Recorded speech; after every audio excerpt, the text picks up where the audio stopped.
आज की इस विशेष चर्चा में आपका स्वागत है। आज हम अंग्रेजी के कुछ बहुत ही दिलचस्प मुहावरों यानी इडियम्स की दुनिया में गहराई से उतरेंगे। बिल्कुल। हमारे पास एक लिस्ट है और हमारा मिशन है इन मुहावरों को सिर्फ रटना नहीं बल्कि तस्वीरों और कहानियों के जरिए दिमाग में हमेशा के लिए बैठा लेना। बिल्कुल, क्योंकि भाषा सिर्फ शब्द नहीं होती है ना, उसमें पूरी संस्कृति और कल्पना भी छिपी होती है। सही बात है। आज हम देखेंगे कि कैसे रोजमर्रा की चीजों से इतने गहरे मतलब वाले मुहावरे बनते हैं।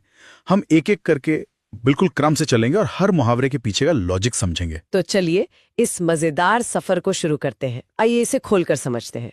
हमारा पहला मुहावरा है, नंबर 1 मुहावरा है अ बैड पैच। इसका मतलब है कठिनाई का दौर। तो कल्पना कीजिए कि आप एक लंबी सुंदर सड़क पर गाड़ी चला रहे हैं। सब कुछ बहुत अच्छा है, लेकिन अचानक आपकी गाड़ी की रफ्तार धीमी हो जाती है और सफर मुश्किल हो जाता है। जिंदगी का वो मुश्किल समय बिल्कुल सड़क के इस बैड पैच जैसा ही होता है। तो ये जिंदगी का एक बैड पैच है। हाँ, अगर इसके शब्दों को तोड़ें तो ए मतलब एक, बैड मतलब बुरा और पैच का मतलब होता है एक छोटा टुकड़ा या हिस्सा। तो ए बैड पैच का सीधा सा मतलब हुआ एक बुरा हिस्सा या टुकड़ा, और जब ये जिंदगी के लिए इस्तेमाल होता है तो इसका मतलब हो जाता है कठिनाई का दौर। अच्छा, और इसकी किताबी परिभाषा क्या कहती है? इसकी परिभाषा दी गई है ए पीरियड ऑफ डिफिकल्टी। यहाँ पीरियड का मतलब है अवधि या समय। ठीक है। और डिफिकल्टी का मतलब है कठिनाई। तो ए बैड पैच का मतलब हुआ कठिनाई की अवधि। तो इसको याद रखने की ट्रिक क्या होगी? बस इतना याद रखें, सड़क का बैड पैच मतलब जिंदगी का बैड पैच, यानी मुसीबत का समय। बहुत बढ़िया। चलिए अब आते हैं नंबर 2 पर।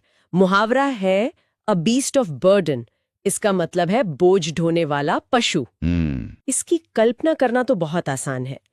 एक पहाड़ी गांव सोचिए, जहां गधे और खच्चर लोगों का भारी भारी सामान पहाड़ों पर ऊपर ले जाते हैं। हाँ बिल्कुल। वो जानवर जो सिर्फ बोझ या सामान ढोने का काम करते हैं, उन्हें ही अ बीस्ट ऑफ बर्डन कहा जाता है। और इसके शब्द भी बहुत साफ हैं। बीस्ट का मतलब है पशु या जानवर, और बर्डन का मतलब है बोझ या भार। तो अ बीस्ट ऑफ बर्डन का शाब्दिक अर्थ हुआ बोझ का जानवर। तो किताब में भी यही लिखा होगा। हाँ, परिभाषा है an animal that carries luggage. Animal यानी पशु, कैरीज मतलब ढोता है, और लगेज मतलब सामान, यानी ऐसा जानवर जो सामान ढोता है। अच्छा। पर इंटरेस्टिंग बात यह है कि ये मुहावरा कभी कभी इंसानों के लिए भी व्यंग में इस्तेमाल होता है, जो बहुत ज्यादा काम का बोझ उठाते हैं। सही बात है। याद रखने के लिए क्या करें? बस बर्डन शब्द को पकड़ लीजिए, जिसका मतलब है बोझ। तो बीस्ट ऑफ बर्डन मतलब बोझ उठाने वाला बीस्ट यानी जानवर। बिल्कुल ठीक। अब आते हैं नंबर 3 पर। अ बी हाइव। इसका मतलब है व्यस्त जगह। ये भी एक अच्छी इमेज है। हाँ, एक मधुमक्खी के छत्ते यानी बी हाइव को सोचिए। हजारों मधुमक्खियां एक साथ अंदर बाहर आ जा रही हैं। एक भिनभिनाने की आवाज। बिल्कुल, सब अपने अपने काम में लगी हैं, कोई खाली नहीं है।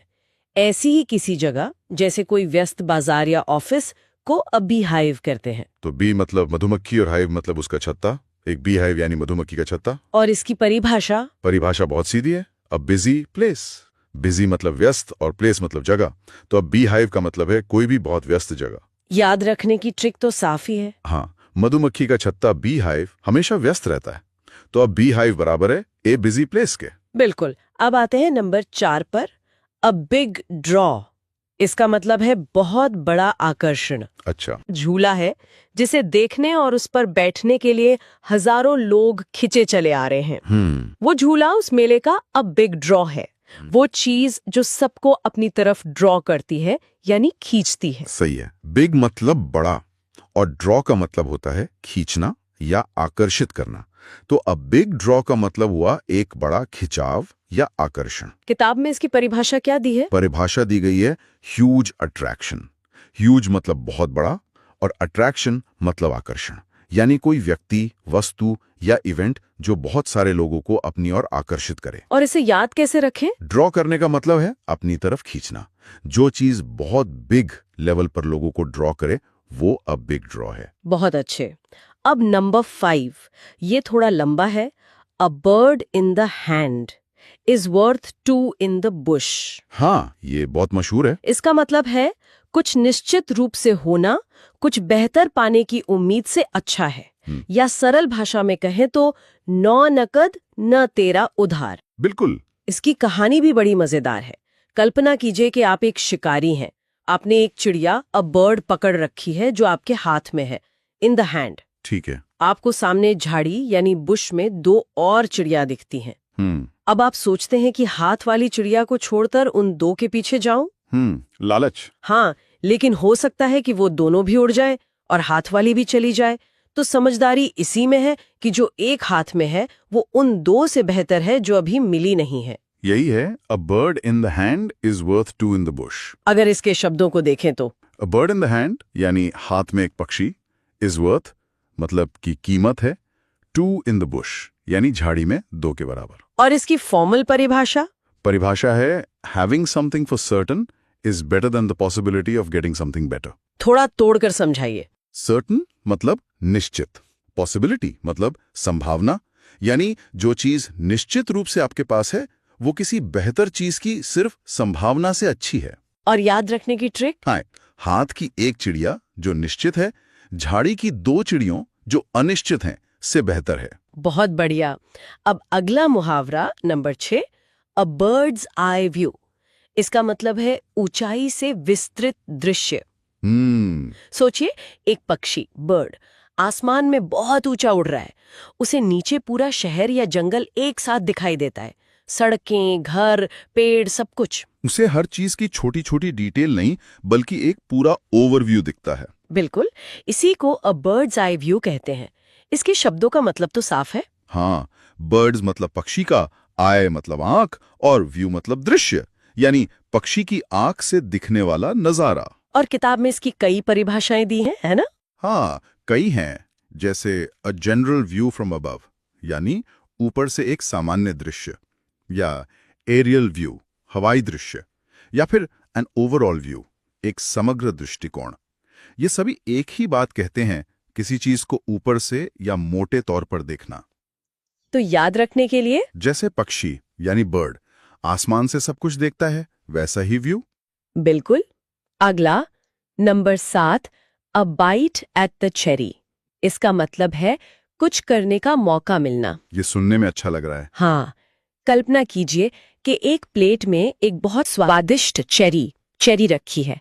हर कोई उसे खाना चाहता है। अगर आपको उसमें से एक टुकड़ा, अ बाइट, खाने का अवसर मिलता है तो इसका मतलब है कि आपको उस चीज को आजमाने का एक मौका मिला।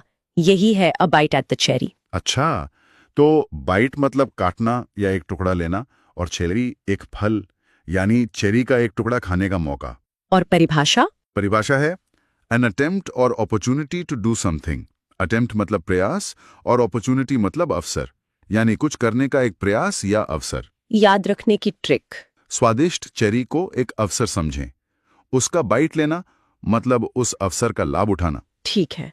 अब number 8, a blessing in disguise या अ बून इन डिस्गाइज, मतलब दुख के भेष में सुख। ये बहुत गहरा मुहावरा है। हाँ, सोचिए, आपकी बस छूट गई और आप बहुत परेशान हुए, लेकिन बाद में आपको पता चला कि वो बस आगे जाकर दुर्घटनाग्रस्त हो गई थी। ओहो। तो बस का छूटना, जो उस समय एक बुरी बात लग रही थी, असल में आपके लिए एक आशीर्वाद, एक ब्लेसिंग साबित हुआ। वो एक ब्लेसिंग इन डिस्गाइज थी। बिल्कुल। तो ब्लेसिंग या बून का मतलब आशीर्वाद या वरदान, और डिस्गाइज का मतलब है छिपा हुआ रूप या भेष। तो मतलब हुआ भेष में एक आशीर्वाद। हाँ, इसकी किताबी परिभाषा है an apparent misfortune that eventually has good results. इसका क्या मतलब हुआ? अपेरेंट मिसफॉर्चून मतलब जो ऊपर से दुर्भाग्य लगे, इवेंचुअली मतलब अंत में, और गुड रिजल्ट्स मतलब अच्छे परिणाम। एक और परिभाषा है आ हिडन फेवर यानी छिपा हुआ एहसान। तो याद रखने के लिए बस डिस्गाइज शब्द याद रखें, मतलब छिपा हुआ। तो ब्लेसिंग इन डिस्गाइज मतलब छिपा हुआ ब्लेसिंग या आशीर्वाद। सही है। अब नंबर 9, अ ब्लू आइड बॉय।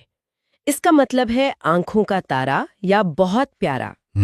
इसकी कहानी शायद पश्चिमी देशों से जुड़ी है, जहां नीली आंखों, ब्लू आइज, को बहुत आकर्षक और खास माना जाता है। हाँ, ये हो सकता है। तो जिस लड़के की आंखें नीली हों, वो सबका ध्यान खींचता है, सबका पसंदीदा बन जाता है।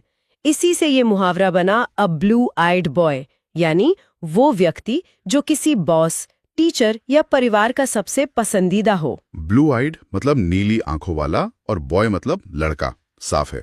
और परिभाषा क्या कहती है? परिभाषा सीधी है, वन हु इज फेवरेट।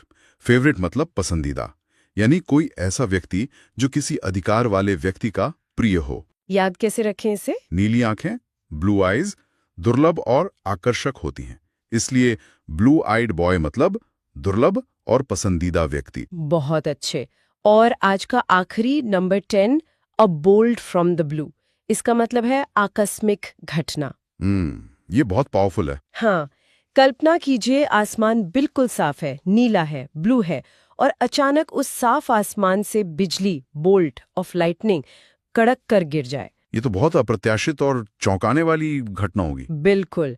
कोई भी बुरी खबर जो ऐसे ही अचानक आती है उसे अ बोल्ट फ्रॉम द ब्लू कहते हैं। तो बोल्ड यहाँ बिजली की कड़क के लिए इस्तेमाल हुआ है, और फ्रॉम द ब्लू का मतलब है नीले यानी साफ आसमान से। और किताब में इसकी क्या क्या परिभाषाएं हैं? कहीं है, जैसे समथिंग अनएक्सपेक्टेड एंड अनप्लेजेंट, यानी कुछ अप्रत्याशित और अप्रिय, या अ कंप्लीट सरप्राइज, एक पूर्ण आश्चर्य, अ सडन कैलामिटी, एक अचानक आई आपदा। मतलब ये सब अचानक आई मुसीबत की तरफ इशारा करते हैं। बिल्कुल। तो याद रखने की ट्रिक सीधी है, नीले यानी ब्लू, साफ आसमान से बिजली बोल्ट का गिरना मतलब अचानक आई मुसीबत। वाह, तो आज हमने सड़क के गड्ढों से लेकर आसमान की बिजली तक का सफर तय किया। आज की इस चर्चा में जो बात सबसे फैसिनेटिंग है वो ये है कि कैसे हर मुहावरा एक तस्वीर बनाता है। चिड़िया, आसमान, सड़क, ये सब असल दुनिया की चीजें हैं, हाँ, जिनका इस्तेमाल भावनाओं और परिस्थितियों को समझाने के लिए किया गया है। भाषा इसी तरह से जीती है। बिल्कुल सही। तो आज हमने इन 10 मुहावरों के पीछे की कहानियों को समझा। उम्मीद है कि अब ये सिर्फ शब्द नहीं बल्कि दिमाग में बसी हुई तस्वीरें हैं। बिल्कुल। और जाते जाते सोचने के लिए एक सवाल छोड़ जाते हैं। जरूर। जिस तरह पुराने जमाने में खेती, शिकार और प्रकृति से मुहावरे बने, क्या आज के डिजिटल युग में इंटरनेट, सोशल मीडिया और टेक्नोलॉजी से भी नए मुहावरे बन रहे होंगे? बहुत दिलचस्प सवाल है। और अगर हाँ, तो वो क्या हो सकते हैं? सोचिएगा जरूर।